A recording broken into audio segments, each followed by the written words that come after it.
Pats Redskins season opener, or preseason opener, I should say, Thursday night at FedEx. What are you watching for primarily? I got the easy job. I think the easiest things to mention are, well, first of all, Deshaun Jackson, who's going to probably play only for 5 minutes or whatever, but if that. But you want to see if he does anything, I think, in his first time out there and what kind of chemistry he might have with the quarterback. But then, the easy natural things are you want to see the rookies, Trent Murphy and Morgan Moses, especially, I think, see how they, look in their first actual NFL sort of experience. And then I'm interested in the place kicker battle. To the extent that there is one, I think Kai Forbath and Zach Hocker, is that his name? Are we talking about? Seems like, if anything, Hocker has been the better leg so far in practice. But we've had a couple years of Forbath here. So I'm curious if they get any chances and how they do. Brandon, what are you looking for Thursday night? Kind of building off what Dan said with Deshaun Jackson. I guess as a whole, how the receivers do together. And also, since, like you said, they're only going to play a couple series and starters, who's in that secondary role, who's going to fill maybe that number 4, number 5 slot. Because, Santana Moss, you can depend on him, but they still need to kind of build towards when he leaves and then having a stronger core. So how they do against the Patriots secondary, and then how the Redskins secondary does, because that's always been a weak point for them. And as we heard, Brady was carving them up, understandably, I guess, because it's Brady, but still, you can't do that against everybody. So yeah, they got to get that pass rush going. What do you got, Scott?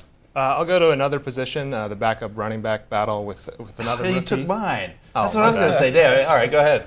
Lake Seastrunk, just hearing how much Gruden used Gio Bernard as a change of pace guy in Cincinnati, and we've heard, Lake didn't catch many passes out of the backfield. And at Baylor, is he going to be able to adapt to that offense? Is Chris Thompson going to make the team behind Roy Halou?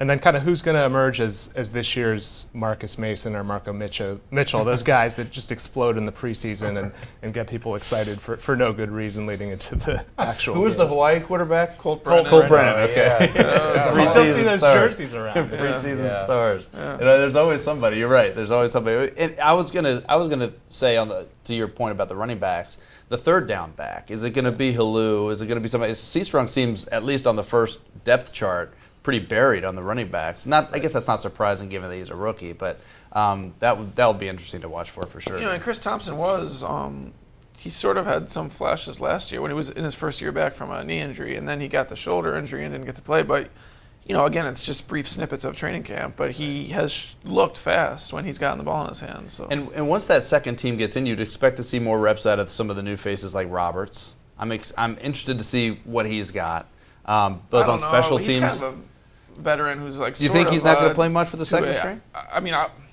If I were him, I wouldn't want. To me, he's the kind of guy that you don't want to be wasting a lot of preseason snaps on. Really, I think you kind of know what you have with him. But. I guess it depends on how many three receiver sets they have. Guys like Ryan Grant and who we've heard good things about so far. Right. Yeah.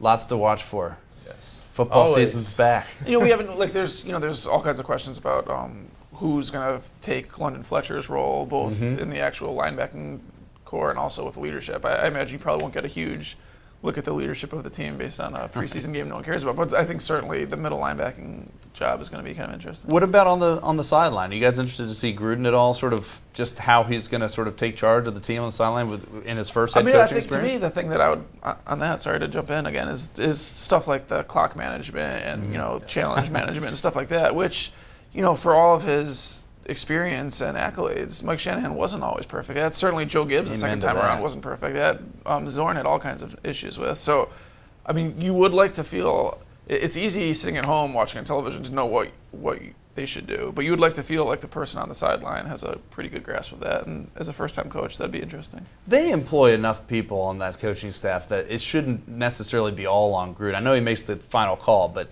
you've got to have somebody helping you out with that on the side. I don't know if Shanahan did or not, but.